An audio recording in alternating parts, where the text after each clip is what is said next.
طواف بیت اللہ کے دوران شیخ ابو الحسن سراج کی نظر ایک عورت پر پڑی۔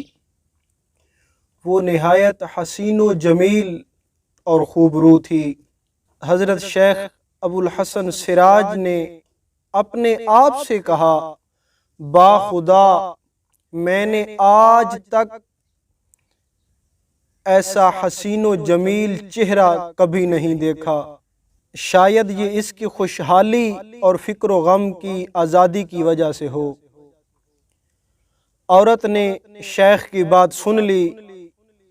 اس عورت نے کہا، کیا کہہ رہے ہو؟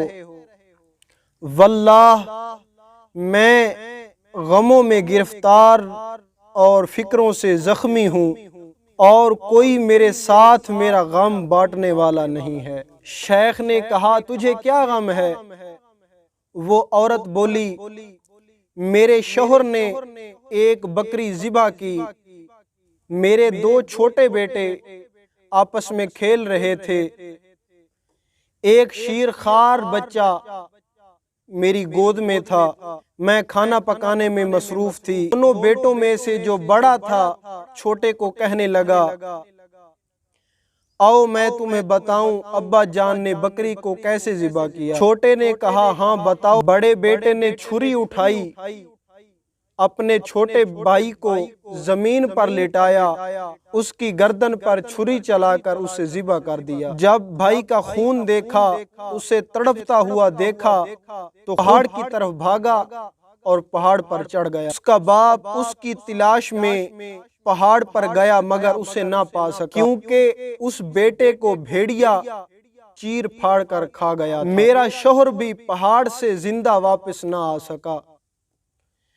پیاس کی شدت اور گرمی کی وجہ سے اس کی بھی جان نکل گئی۔ ذبح شدہ بیٹے کی آواز سن کر میں اسے دیکھنے گئی اور شیرخوار بچہ جو میری گود میں تھا اسے میں نے وہیں لٹا دیا، وہیں چھوڑ دیا۔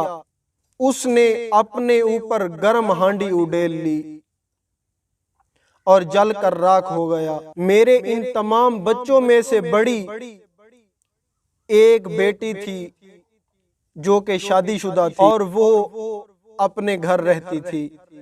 ان واقعات کی خبر جب اس تک پہنچی تو وہ یہ صدمہ برداشت نہ کر سکی اور وہ بھی اس دنیا فانی سے چلی گئی۔ اب میں صرف تنہا رہ گئی ہوں، صرف اکیلی بچ گئی ہوں اور ان غموں کا بوجھ اپنے کاندھوں پر لیے ہوئے چل رہی ہوں۔ شیخ ابو الحسن نے جب اس عورت کی ساری بات سنی حیران و پریشان ہو گئے اور پوچھا، آخر تم ان سب پر صبر کیسے کرتی ہو؟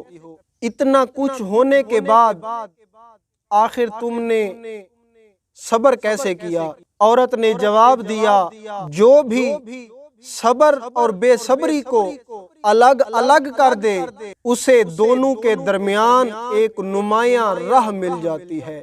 خوشحالی ظاہر کر کے اگر صبر کر لیا تو اس کا انجام بہتر ہے اور اس کا پھل بھی بہت میٹھا ہے، اور اگر کوئی بے صبری میں مبتلا رہا تو وہ اس کا کوئی اجر و عوض نہ پائے گا۔ عورت نے شیخ سے یہ بات کہی اور شیخ کے پاس سے چلی گئی۔ اس واقعے سے ہمیں ملتا ہے کہ نہ عروج اچھا نہ زوال اچھا، نہ عروج اچھا نہ زوال اچھا، جس حال میں رکھے خدا وہ حال اچھا، جس حال میں رکھے خدا وہ حال اچھا۔ اس لیے خوش رہیں اور خوشیاں بانٹیں۔ اللہ کریم آپ سب کو خوش رکھے۔ السلام علیکم ورحمۃ اللہ وبرکاتہ۔